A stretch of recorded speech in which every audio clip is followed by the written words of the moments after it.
How you doing? Thank you so much for all your positive reviews and views of the positional analysis videos so far. If you don't know what we're talking about, we've already done the hooker, we've already done the front row. The second row video is the one that I'm doing now. So as the years have gone on, people have started describing that as left edge and right edge. I'm going to talk about that evolution in a second. But very soon after this video, we're going to have the lock loose forward video as well. So keep an eye out for that over the Christmas 2022 period, because I've got to be quite honest, TV's rubbish. Rugby league's not on the TV. I'd rather put some content out there for you so you can enjoy that when you've had enough of unwrapping presents and eating food and drinking. Now, second row position. Over the years, I know when I started playing, it was almost like the second rower was a big person who wasn't as big as a prop, or a centre who wasn't as fast as the other centres. So you tended to be a slightly lighter, more mobile person who played in the second row of the scrum. We used to pack down in the second row. I still see this happening in the community game now, and that's fine. And the other thing is, when I started playing, and I guess when so many of you grew up, and some of you are still doing it now, there was no requirement for you to stay on one side of the field or the other. You literally could just roam. You were a more mobile version of the prop, like I said.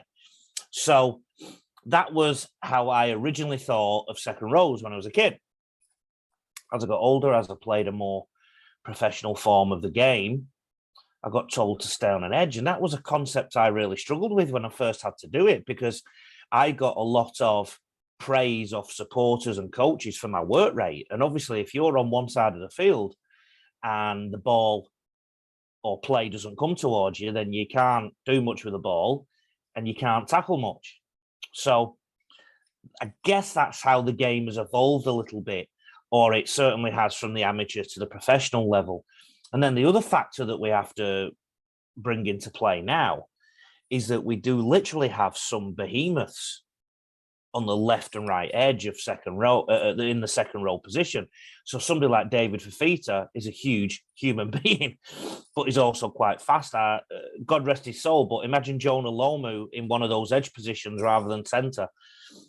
I guess how I look at the second row position, and this will come out in the videos, is that I've got a left edge, I've got a middle, and I've got a right edge. And I think of my edges as attacking options. So if you imagine on each edge, there should be one half, or could be one half. I always say you can be fluid in your approach to this, but there is often one half. The second rower, the centre, and the wing are their attacking options on that particular side, with the fullback chiming in, sometimes the lock. So I prefer to use my second rower as an attacking option. And it's no coincidence that in my teams, the second row, the left or the right edge, tends to be the highest try scorer in my team, believe it or not. So I actually see it as a real attacking threat. Got some clips to show you to prove this, but I want you to be patient with me in the early clips, because I want you to look more at the positioning of who I believe, and I think we all agree, is one of the better second rowers out there now, Elliot Whitehead, who has played at the Canberra Raiders, but is also an Englishman who had a great World Cup. So I'm going to share my screen. Hopefully you can see the same thing as me, or we are in some trouble. This is England versus Samoa. Now, you know that if there's no NRL footage in here, you know that I've either tried and been blocked by the NRL for doing it, or I've decided not to do it, okay? So if you're ever wondering why there's certain things in here and certain things that aren't. This is England versus Samoa in the semi-final. England are the white team, of course, attacking right to left. Now, we look for Elliot Whitehead. This is Elliot Whitehead here. A rough rule of thumb for most edge forwards now, so your left or right edge, they tend not to go past the nearest post on their side of the field, both in attack and defence. And I'll tell you why that's important soon. What I want you to look at from Elliot Whitehead's perspective now, and this is Elliot Whitehead here, is the work he does off the ball. Okay, so this is a prop forward taking the ball in now. This at the bottom of the screen is Elliot Whitehead. I'll put it in slow motion. So he's coming to push through. So he was pushing through in support. Now watch his movement, the bottom right of the screen. And I don't know if you can see it because of my cursor, but he actually backpedals to go back into his edge. I will just review that so you can watch it in full. So he works back to his edge. And this is what a second rower is under pressure to do now. So you see Elliot Whitehead is still on his left edge here, still well inside the post, right? Of course, we're looking at Elliot Whitehead, but there's a right side second rower too, and that's John Bateman, who's not a bad second rower too. He gets the ball. The problem with John Bateman there is his angle and his line of run wasn't great. So let's have a look again at that whole passage of play. And I hope that my cursor doesn't get in the way this time so you can see the whole thing. This should be better.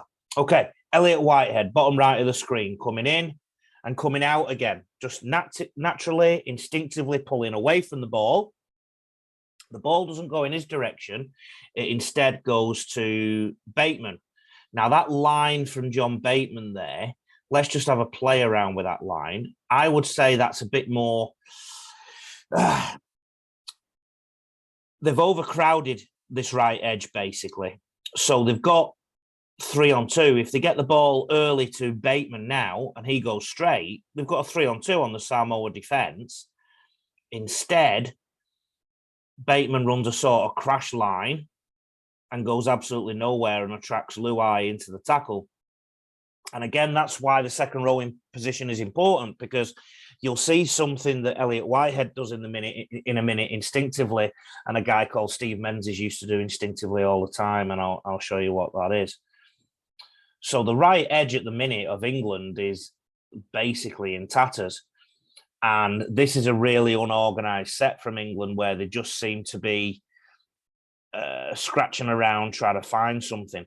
Let's have a look at Elliot Whitehead's role again here. See how he pushes through, runs back quickly, and then he's part of the kick chase team. Now we are defending. Let's look at Elliot Whitehead and Bateman now, particularly Elliot Whitehead. As you can see, this is Elliot Whitehead. Watch again. And he's not gone past that post. Now, the importance of this is, defensively, it means you've always got somebody responsible for a certain area. And quite often that edge defender can be the captain of that edge. The second rower or the centre can be the captain of that defensive edge. The other thing, though, is from an attacking perspective, and I've actually paused the tape here, both in the recording that I put together, but also in what I'm doing now, because this is Whitehead here. Whitehead. And this is always a good indication of how the defensive split for the opposition is going. So this is how the game has evolved a little bit. Quite often, attacking teams, if they see this edge defender too close to the middle of the field, i.e. past the post. So if you imagine the near post and a straight line to the opposite near post, Elliot Whitehead is on the borderline here. That will mean that the half is outside him, the centre is outside him, and the wing. And if that edge back rower comes in too much, that can be an indication to the attack that they should attack on that side because they've overloaded the other side. And let's just count numbers. I actually think the problem here is they've put too many on this side because we're going to have a wing over here somewhere, but they're so compressed together there that it's not obvious to Samoa because there's only 4 defenders there. So this is what a lot of teams look for. They look to see where the edge defenders are so they can decide their attacking structure. And there's the other man, Bateman, getting involved on the other side of the field. So let's watch the rest of things now. See how far Elliot is now. So this is a real chance. So there's Whitehead. There's a real chance now for Samoa to get the ball down this side of the field because Whitehead is so far in field and Samoa didn't capitalise on it. We're back in attack again, and you'll see that Whitehead is very much on the left side of the field. That's Bateman there, and I would argue, and I'm going to rewind this so you can see it again, he's not got his timing right today, but what's good about somebody like Bateman is he can beat a man or two straight up, because that's the other thing with the second rower. You want them to be good in tight spaces, and that's where Bateman in particular is very good.